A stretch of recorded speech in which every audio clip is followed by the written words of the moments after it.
Lesson 2.2, Power Functions and Modeling. We've looked at power functions in the past when dealing with the area of a circle or the circumference of a circle. Also when talking about monomial functions when dealing with polynomials. In this lesson, we're going to take a more in-depth look at power functions as well as analyze the graphs of power functions. First thing we need to do is take a basic look at the definition for what a power function is. It's any function that can be written in the form f of x equals k times x to the a, where k and a are non-zero constants. Anything that fits this form is a power function.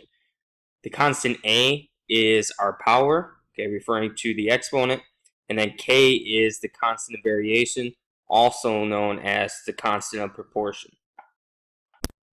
First example, we want to state the power and constant of variation for the function f of x equals the fourth root of x, and then we're going to graph it.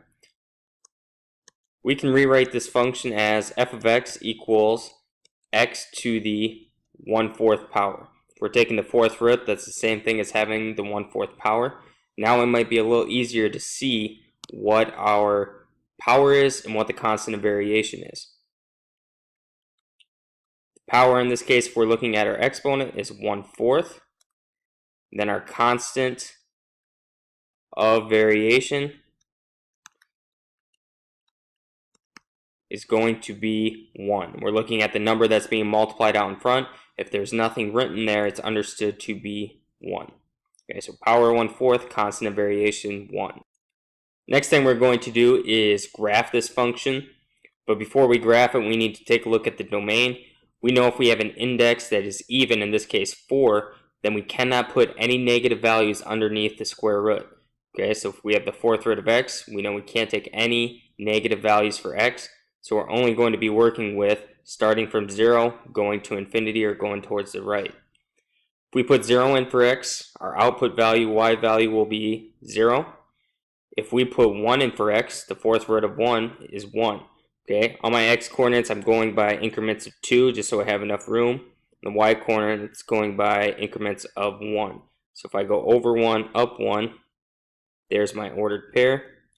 My next ordered pair, if I'm thinking about fourth roots, I would have to have an x value of 16, 10, 12, 14, 16, and the fourth root of 16 would get me a y value of 2. So if we draw a rough sketch for this graph, we can see as we go to the right, our graph is going to increase, but it's going to start increasing at a slower rate. It's almost going to appear as if we have a horizontal asymptote going across, but that is not the case. We have to understand our function and realize this is always increasing, just at a slow rate. So quick review, the power is referring to our exponent. The constant of variation is the number that's being multiplied out in front. If we're going to graph, plot a couple of points that are going to be easy for you to graph. In this case, when dealing with fourth roots, we had to use x coordinates of 0, 1, and 16. Next, we're going to briefly discuss monomial functions. Remember, when talking about polynomials, mono means one, nomial means terms. So this is one term. It's a polynomial with one term. So it's any function that can be written as f of x equals k, or f of x equals k times x to the n, where k is a constant and n is a positive integer. So if it meets these conditions, one of these two conditions, then it is a monomial function. In this next example, we want to describe how to obtain the graph of the function f of x equals 3x cubed from the graph of g of x equals x to the n with the same power n. So we know g of x is going to be to the third power as well, because we want them to have the same power, the same exponent. So if we're starting with g of x equals x cubed, and we have f of x equals 3x cubed. Okay, we talked about this in previous lessons. How does multiplying by this 3 out in front affect the graph?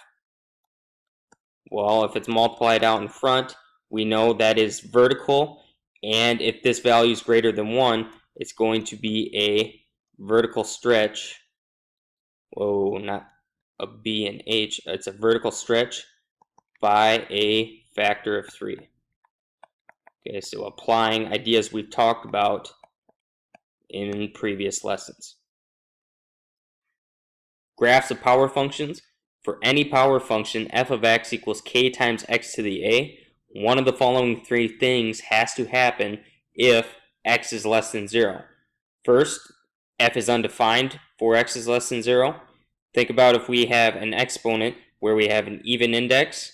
Okay, we know we can't put negative numbers underneath the radical, so that is when we would get an undefined value for x less than 0. F is an even function, meaning it's symmetric about the y-axis, or f is an odd function, meaning it's symmetric about the origin. If we rotated it 180 degrees, it would lie on top of itself. So when x is less than 0 and we have a power function in this form, one of these three things has to be true.